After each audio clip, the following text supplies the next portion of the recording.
Assalamualaikum warahmatullahi wabarakatuh. Selamat pagi anak-anak semuanya. Selamat datang di pelajaran kimia. Masih ketemu lagi dengan Ibu Nani. Semoga kita semua berada dalam keadaan sehat dan walafiat. Amin.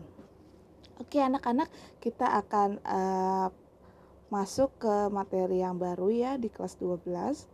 Apa itu? Kita akan masuk ke bab reaksi redoks dan elektronika. Oke, sebelum kita masuk ke materi, saya akan menjelaskan tujuan dari bab ini itu apa ya. Kita dapat menyetarakan persamaan reaksi reduksi dan reaksi oksidasi. Kita dapat mengetahui proses perkaratan atau korosi. Kenapa sih besi atau logam-logam kalau bereaksi dengan udara dan air dapat berkarat. Nanti kita akan pelajari di materi ini. Kemudian kita dapat mengetahui bagaimana proses aki, dari baterai, kenapa sih aki itu harus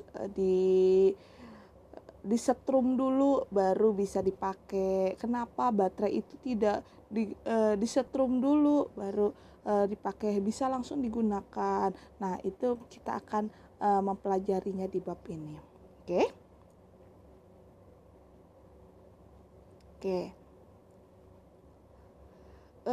Yang pertama yang akan kita pelajari di pertemuan ini adalah penyetaraan reaksi redoks.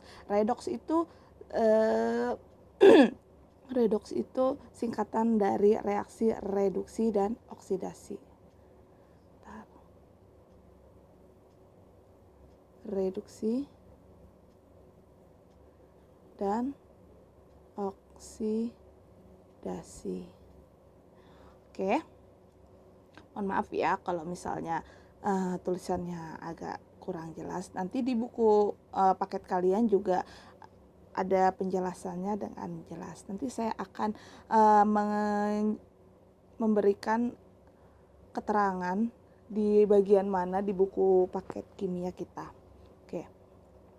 Penyetaraan reaksi redoks. Nah, kita di kelas 10 mungkin sudah pernah belajar tentang menyetarakan persamaan reaksi. Sama sebenarnya cara menyetarakan persamaan reaksi. Cuma kalau reaksi redoks ini tidak bisa disetarakan seperti biasa penyetaraan sederhana. Penyetaraan reaksi redoks itu agak sedikit rumit, tapi tidak rumit-rumit banget.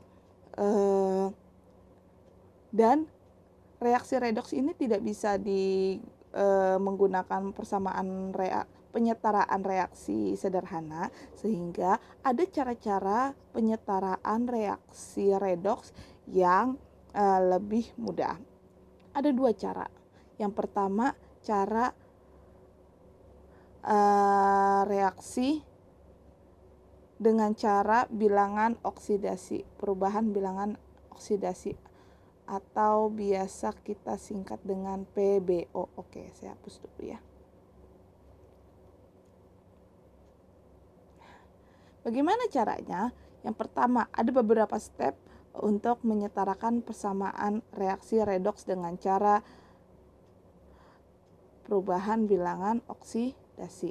Yang pertama, tentukan atom-atom yang mengalami perubahan oksidasi.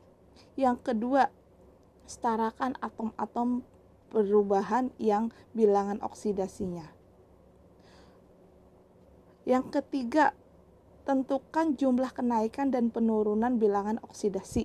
Yang keempat, setarakan jumlah kenaikan dan penurunan bilangan oksidasi. Yang kelima, setarakan muatan dan penambahan ion H+ pada suasana asam dan ion OH- pada suasana basa. Jadi nanti dilihat ya, reaksi itu suasananya apa? Asam atau basa? Kalau asam ditambahkan H+, dan kalau basa ditambahkan OH-. Dan yang terakhir, setarakan atom hidrogen dengan menambahkan molekul H2O. Nah, ini ada cara yang kedua. Cara yang kedua itu cara ion reaksi atau setengah reaksi. Setengah reaksi mungkin kita akan pelajari di pertemuan berikutnya ya.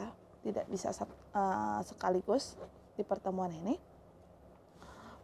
Caranya cara setengah reaksi, yang pertama pecah reaksi menjadi dua reaksi, yaitu oksidasi dan reduksi secara terpisah. Jadi kalian harus tahu mana reaksi yang mengalami reduksi, mana yang mengalami oksidasi. Yang kedua, tambahkan jumlah elektron yang dilepas pada reaksi oksidasi dan elektron yang diikat pada reaksi reduksi. Nanti ditambahkan elektron. Yang ketiga, setarakan muatan dengan menambahkan ion H+ pada suasana asam dan ion OH- pada suasana basa. Tadi sama seperti kayak perubahan bilangan oksidasi ya, PbO. Yang keempat, setarakan jumlah atom H dengan menambahkan molekul H2O, masih sama kayak PbO. Yang kelima, setarakan jumlah elektron yang dilepas dan elektron yang diikat. Tadi kan di cara yang kedua ada penambahan elektron. Nah, ini elektronnya disetarakan. Yang terakhir, jumlahkan reaksi oksidasi dan reduksi. Oke. Next. Contoh soal. Muka saya sepertinya dikecilkan terlebih dahulu. Contoh soal. Soalnya hanya sesimpel ini. Setarakan persamaan reaksi berikut. MnO4- ditambah Cl- ditambah H+ menjadi Mn2+ ditambah Cl2 ditambah H2O. Nah, kita lihat di sini. Kalau misalnya sudah ada H+, otomatis dia suasananya asam. Kalau ada OH-, otomatis dia suasananya basa. Itu tidak perlu ditulis di sini asam. Tidak perlu. Karena sudah ada H+ di soal. Berikutnya. Next. Jawab. Langkah pertama. Tadi kan katanya tentukan bilangan oksidasi atom-atom yang terlibat dalam reaksi. Kemudian tuliskan rumus kimia dari zat yang di dalamnya terdapat atom yang berubah bilangan oksidasinya. Bu, saya masih bingung bagaimana cara menentukan bilangan oksidasi. Kalian buka buku catatan kalian kelas 10, baca lagi, pelajari lagi bagaimana cara menentukan bilangan oksidasi.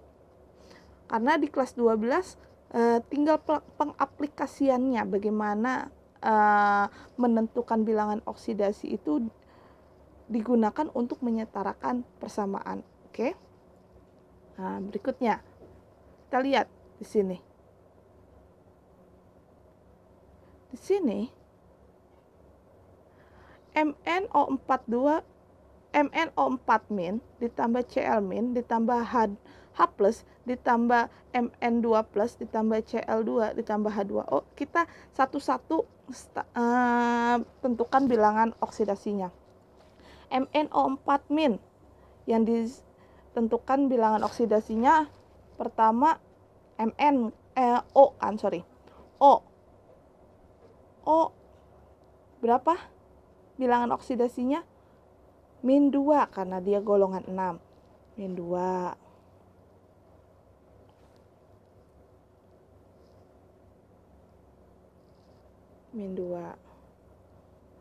Terus -2 kali 4. 4-nya karena jumlah O ada 4. -2 kali 4. min 8. Karena di sini ada muatan MnO4 minnya min 1, berarti bilox Mn ditambah min 8 sama dengan min 1 plus 7. Oke. Kalau masih bingung, nanti baca lagi buku catatan kimianya. Karena di sini saya tidak akan menjelaskan lagi bagaimana menentukan bilangan oksidasi. Di sini berikutnya Cl min sudah jelas ya, min 1. Berikutnya H plus pasti plus 1. Mn2 plus pasti plus 2, sesuai muatannya kan, kalau dia bentuknya ion. Cl2 unsur bebas 0. H2O, H atau O terserah, bebas. O dulu boleh, O min 2, terus min 2, 2H-nya ada 2 dikali berapa ditambah min 2 sama dengan 0, jadi hasilnya plus 1. Oke. Kalau sudah menentukan bilangan oksidasi masing-masing, kita lihat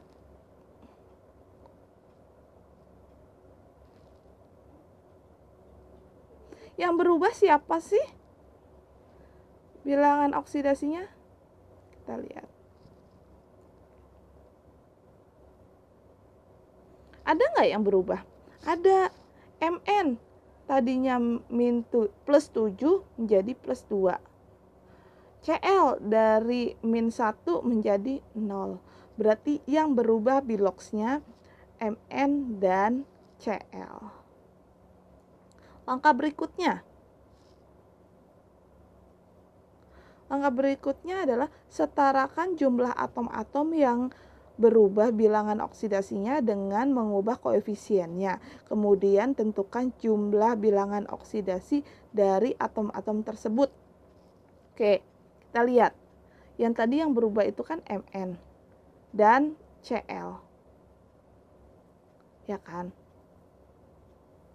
Nah, Mn di sebelah kiri jumlahnya berapa? 1. Mn di sebelah kanan jumlahnya berapa? 1. Oh, sudah setara. Kalau sudah setara, tidak perlu di apa-apain lagi. Yang kedua, Cl. Cl awalnya ini kan 1 ya. Yang sebelah kanan tanda panah 2. Cl2 ada 2 Cl-nya. Oh, berarti harus disetarakan. Bagaimana cara menyetarakannya? Dikali 2. 2-nya, faktor pengkalinya diletakkan di depan Cl yang kekurangan. Berarti Cl-nya sudah 2, Cl sebelah kanannya juga sudah 2. Oke. Next. Langkah ketiga, tentukan kenaikan dan penurunan bilangan oksidasi. Oke, kita lihat. Tadi biloxnya Mn itu plus 7. Bilox Mn2 plus 2. Dari plus 7 menuju plus 2 turun berapa? Turun 5.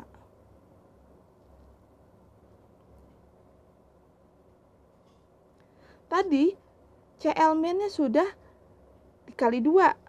Berarti biloxnya Cl tadi kan awalnya min 1. Karena sudah dikalikan 2 yang faktor pengkali ini, 2 kali min 1, min 2. Min 2, bilox Cl2 berapa? 0. Dari min 2 menuju 0, naik berapa? Naik 2.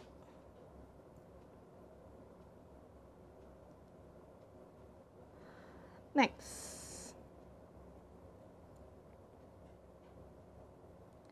Setarakan jumlah kenaikan dan penurunan bilox dengan cara mengubah koefisien atau jumlah atom atau molekul dari atom-atom yang berubah biloxnya.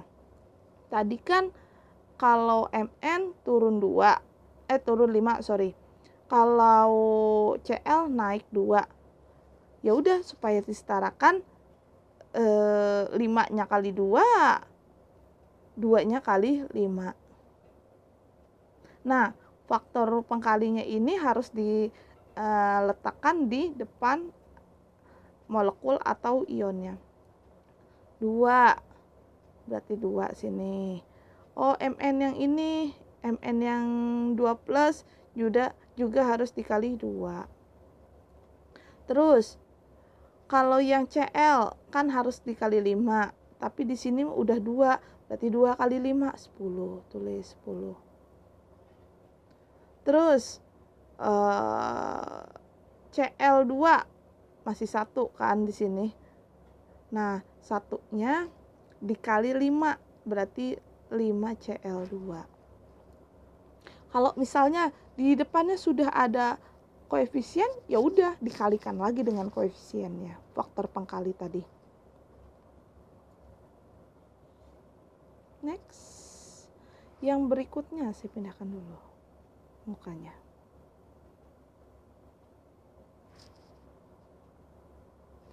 Oke.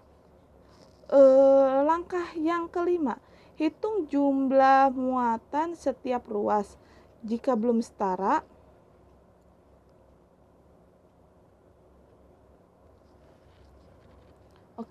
langkah yang kelima, hitung jumlah muatan pada setiap ruas. Jika belum setara, muatan disetarakan dengan menambahkan ion H+ jika reaksi dalam keadaan lingkungan asam, dan ion OH- jika reaksi dalam lingkungan basa. Pada reaksi ini tadi sudah diketahui ya, kalau ada ion H+-nya pasti dia asam. Oke. Tadi terakhir reaksinya sudah menjadi 2MnO4- ditambah 10 Cl- menjadi 2Mn2+ ditambah 5 Cl2. Nah, kita lihat bagaimana sih cara menentukan muatannya. Angka 2-nya ini 2 dikali dengan muatan. Jadi koefisien kali muatan. Koefisien itu kan yang angka di depan molekul. Namanya muatan di angka yang ada di atas, kanan atas. Oke, kalau min artinya min 1. 2 kali min 1, min 2.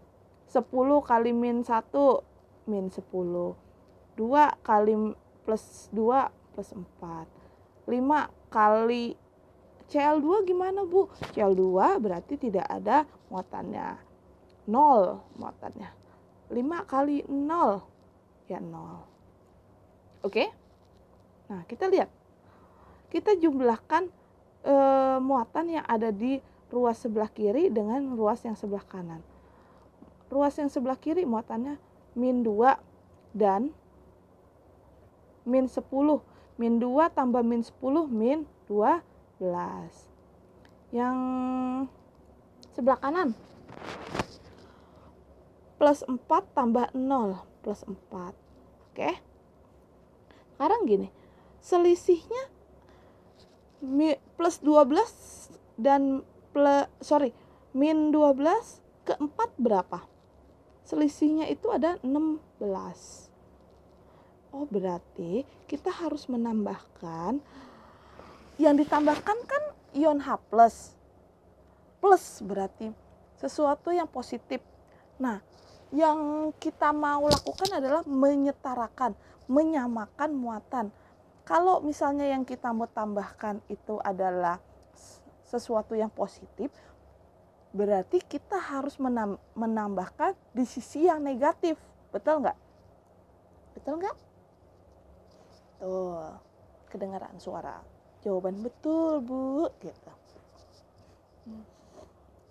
Oke, yang kita tambahkan adalah ion positif. Berarti kita harus menambahkan di sisi yang negatif. Nah, sisi negatif yang mana? Sisi yang sebelah kiri. Berarti reaksinya menjadi 2 MnO4- ditambah 10Cl- ditambah 16H+ menjadi 2Mn2+ ditambah 5Cl2. Dan yang terakhir, setarakan jumlah ion H dengan menambahkan H2O pada ruas yang kekurangan H. Pada reaksi ini, ruas kanan kekurangan 16H dan ruas sebelah, sehingga ditambahkan kanan 8H2O. Nah, kita lihat. Kita harus menghitung jumlah jumlah atom H di setiap ruas kiri maupun ruas kanan. Sebelah kiri, tadinya ini kan ya. Ini ada H-nya? Nggak ada. Ini ada H-nya? Nggak ada. Ini ada H-nya? Ada. Berapa banyak? 16. Yang di sebelah kanan tanda panah ada H-nya? Nggak ada. Berarti kita harus menambahkan 16H.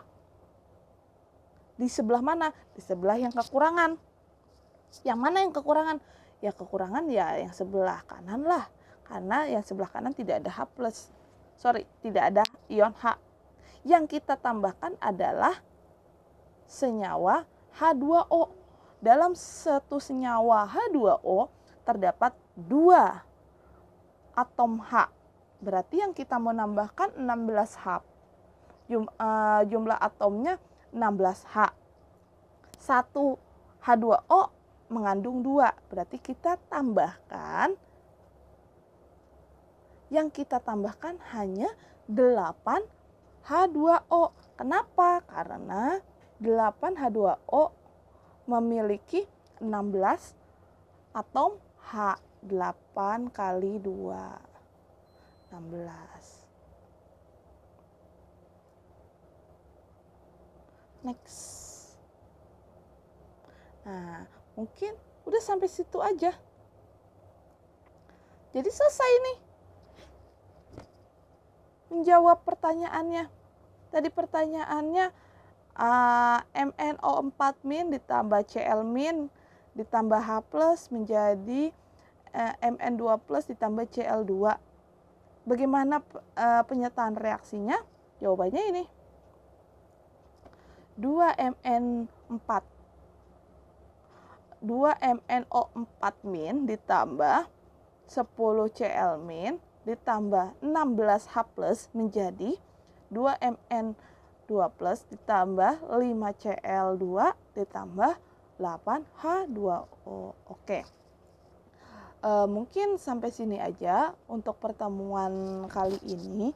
Kita akan pelajari cara menyetarakan persamaan reaksi redoks dengan cara setengah reaksi di pertemuan berikutnya. Saya akan memberikan tugas.